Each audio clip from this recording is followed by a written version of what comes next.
Assalamualaikum warahmatullahi wabarakatuh. Perkenalkan saya Nina Ibadiah, Escape Nurse. Saya merupakan perawat ahli pertama yang bertugas di Rumah Sakit Umum Daerah Arjawinangun. Pada kesempatan kali ini, saya akan mempresentasikan mengenai rencana aksi orientasi PPPK RSUD Arjawinangun, Kabupaten Cirebon, tahun 2024 hingga 2029. Latar belakang Undang-Undang Nomor 20 Tahun 2023 tentang Aparatur Sipil Negara (ASN) merupakan peraturan terbaru yang mengatur hak, kewajiban, dan tugas ASN di Indonesia. UU ini membawa perubahan penting dalam pengelolaan kepegawaian, baik untuk pegawai negeri sipil, PNS, maupun pegawai pemerintah dengan perjanjian kerja, PPPK.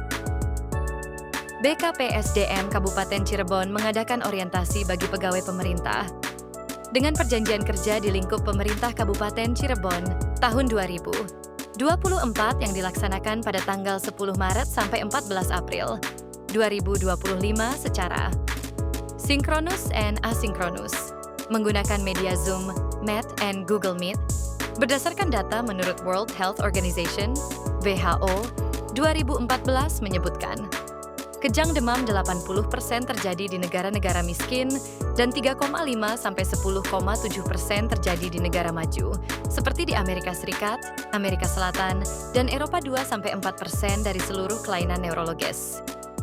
Angka kejadian kejang demam meningkat dalam 25 tahun terakhir di Asia, terjadi 2-4% kasus pada anak berumur 6 bulan sampai 5 tahun. Kejadian kejang demam di Indonesia dilaporkan mencapai 2-4% di tahun 2009 sampai 2010 dan sering terjadi pada anak laki. Arif, 2015. Upaya perawat mencegah untuk terjadinya demam berlanjut menjadi kejang dengan menginformasikan kepada keluarga pasien memberikan pendidikan kesehatan tentang upaya pencegahan kejang demam. Maksud dan tujuan maksud mampu memahami program orientasi serta mengenal nilai dan etika instansi pemerintah peserta, mampu mengaktualisasikan nilai-nilai dasar ASN berakhlak. Tujuan orientasi pengenalan nilai dan etika instansi pemerintah bagi pegawai pemerintah dengan perjanjian berikut.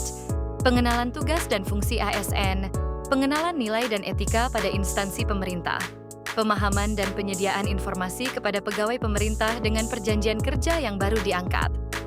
Diharapkan mampu mengaktualisasikan nilai-nilai dasar ASN berakhlaka serta dapat melaksanakan program pemerintah di unit kerja, visi dan misi kabupaten.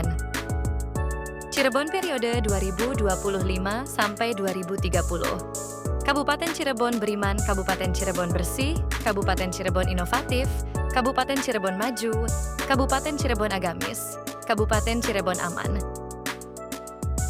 Struktur organisasi dan tata kerja Dinas Kesehatan Kabupaten Cirebon terdiri atas Kepala Dinas, Sekretaris Dinas, Bidang Perencanaan dan Pengembangan Kesehatan, Bidang Pelayanan Kesehatan, Bidang Pengendalian Pengawasan Kesehatan, Unit Pelaksanaan Teknis Daerah, Kelompok Jabatan Fungsional dan Jabatan Pelaksanaan. Nilai dan Etika RSUD Arjawinangun. Rencana strategis RSUD Arjawinangun Kabupaten Cirebon diharapkan mampu memberikan arah perencanaan pembangunan agar mampu menjawab tuntunan lingkungan strategis lokal, nasional, dan global. Struktur organisasi dan tata kerja Ruang ADE Irma Suryani terdiri atas Kepala Instalasi Rawat Inap, Kepala Ruang AD Irma Suryani, Katim 1, Katim 2, Perawat Asosiat. Rencana hasil kerja PPPK selama kontrak. 1. Memberikan edukasi kepada keluarga pasien tentang pengertian kejang demam dengan tujuan meningkatnya pemahaman keluarga pasien tentang penanganan pertama pada kejang demam. Indikator pencapaian edukasi terhadap keluarga pasien tentang pengertian kejang demam 100% sesuai SPO. Waktu pencapaian periode 2024 sampai 2029 dan setiap 6 bulan dilakukan evaluasi. 2. Mengedukasi penanganan pertama pada keluarga pasien anak yang kejang demam dengan tujuan untuk meningkatnya pemahaman keluarga pasien tentang penanganan pertama pada kejang demam. Indikator pencapaian edukasi terhadap keluarga pasien tentang penanganan kejang demam pada pasien anak 100% sesuai SPO. Waktu pencapaian periode 2024 sampai 2029 dan setiap 6 bulan dilakukan evaluasi. Ketiga kegiatan yang dilakukan yaitu mempraktekkan cara kompres hangat pada pasien dengan kondisi kejang dengan demam. Dengan tujuan keluarga dapat mempraktekkan cara kompres hangat dengan benar, indikator pencapaian. Kompres hangat dilakukan 100% sesuai SPO. Waktu pencapaian periode 2024 sampai 2029 dan setiap 6 bulan dilakukan evaluasi. Keempat kegiatan yang dilakukan yaitu dengan memberikan edukasi tentang posisi yang benar dalam menangani anak pada saat terjadi kejang dengan tujuan membantu keluarga pasien. Dalam mengatur posisi yang benar saat anak kejang, indikator pencapaian edukasi tentang posisi bagi anak yang kejang demam 100% sesuai SPO, rentang waktu pencapaian periode 2024 sampai 2029 dan setiap 6 bulan dilakukan evaluasi 5. Mengedukasi tentang pentingnya meminum obat kejang secara rutin pada anak yang dalam pengobatan rutin. Dengan tujuan orang tua keluarga pasien, memahami tentang manfaat meminum obat secara rutin. Bagi anak yang mengalami kejang demam, indikator pencapaian edukasi tentang meminum obat bagi anak yang mengalami kejang demam dilakukan 100% sesuai SPO.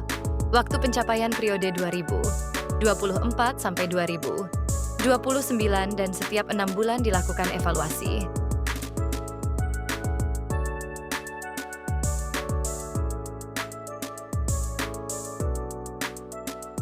Kesimpulan 1. Setiap ASN PPPK yang baru saja diangkat oleh pemerintah daerah diwajibkan untuk mengikuti kegiatan orientasi pengenalan nilai dan etika di instansi masing-masing. 2. Salah satu kewajiban dari PPPK untuk dapat meneruskan perpanjangan kontrak kerja. 3. PPPK yang baru saja diangkat mampu melaksanakan tugas pelayanan publik, tugas pemerintahan, dan tugas pembangunan tertentu secara profesional di lingkungan instansi pemerintah Kabupaten Cirebon. 4. Masa orientasi memberikan pemahaman dan pengenalan bagi para ASN PPPK pada tugas dan fungsi serta visi misi dari pemerintah Kabupaten Cirebon. Sekian yang dapat saya sampaikan. Wassalamualaikum warahmatullahi wabarakatuh.